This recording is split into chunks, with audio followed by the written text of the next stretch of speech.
তা 2 বছর করোনা অতিমারী কারোর জন্য 21শে জুলাই যেটা শহীদ সমাবেশ তৃণমূল কংগ্রেসের এক কথায় বলা হয় শহীদ সমাবেশ, যেটা ধর্মতলায় প্রতি বছরই অনুষ্ঠিত হয়, কিন্তু 2 বছর অতিমারী কারোর জন্য এই 21শে জুলাই অনুষ্ঠিত হয়নি। কিন্তু এই বছর যেহেতু করোনার প্রকোপটা অনেক কম, সেক্ষেত্রে তৃণমূল কংগ্রেস আবারও 21শে জুলাই পালিত করছে। 21শে জুলাই দিন কতটা প্রস্তুতি, কতটা আপনারা প্রস্তুতি করতে ভুলে 21শে জুলাই রক্ত স্নাত রাজপথ, শহীদ স্মরণে বাংলা গঠনে দিদির রক্ত শপথ। দেখুন, 21শে জুলাই হচ্ছে বর্তমানে বাংলা এবং বাঙালির একটা আবেগের দিন। 21শে ফেব্রুয়ারি যেমন বাঙালির একটা আবেগের দিন, এই 21শে জুলাই বর্তমানে বাঙালির একটা আবেগের দিন।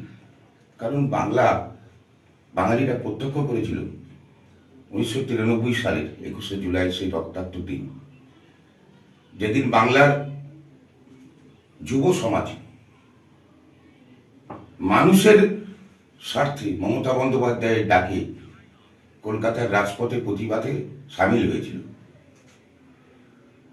যে বর্বরচিত প্রক্রিয়ায় সেদিন বাংলার মানুষের উপরে, বাংলার যুব সমাজের উপরে বুলডোজিং করা হয়েছিল, তার নিন্দার ভাষা আজও সম্পূর্ণভাবে হয়তো আমরা খুঁজে পাইনি। নিন্দা আমরা করি, কিন্তু সেই চরম নিন্দার ভাষা হয়তো এখনো খুঁজে পাইনি। কারণ সেটা অর্থে, শব্দে কিভাবে বাইরে আনতে হবে সেটা আমি নিজেও বলতে পারছি না, সে শব্দটা কি হবে।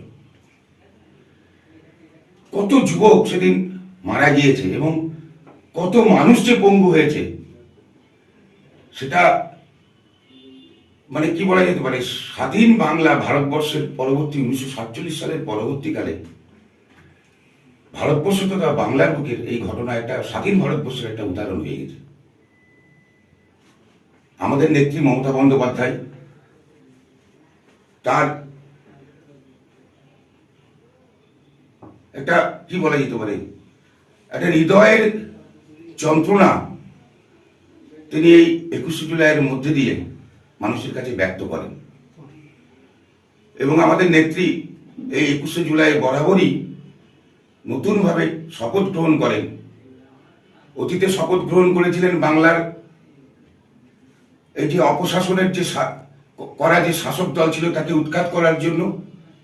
আর শাসক দল হওয়ার পরে, দিদি মুখ্যমন্ত্রী হওয়ার পরে এই 21শে জুলাই দিদি নতুন করে শপথ নেন প্রতি বছরই নতুন বাংলা গড়ে তোলার জন্য। করোনা আমাদের জীবনে খুব কষ্ট এনেছে, তার জন্য মানুষের স্বার্থে করোনার যে বিধিনিষেধ মান্যতা দেওয়ার জন্য 2 বছর 21শে জুলাই হয়নি। সেই 21শে জুলাই আবার ফিরে এসেছে। আমরা সকলে প্রস্তুত, আমরা সকলে 21শে জুলাই যাবো বলে এখন থেকেই প্রস্তুতি নিচ্ছি। আমরা ওদিন যাব, নেত্রীর নতুন বাংলা গঠনের যে দিশা দেখাবেন সেই দিশা মাথায় নিয়ে ফিরে এসে আমরা কাজ করব। আমাদের নেতা অভিষেক বন্দ্যোপাধ্যায়, তার বক্তব্য শুনব।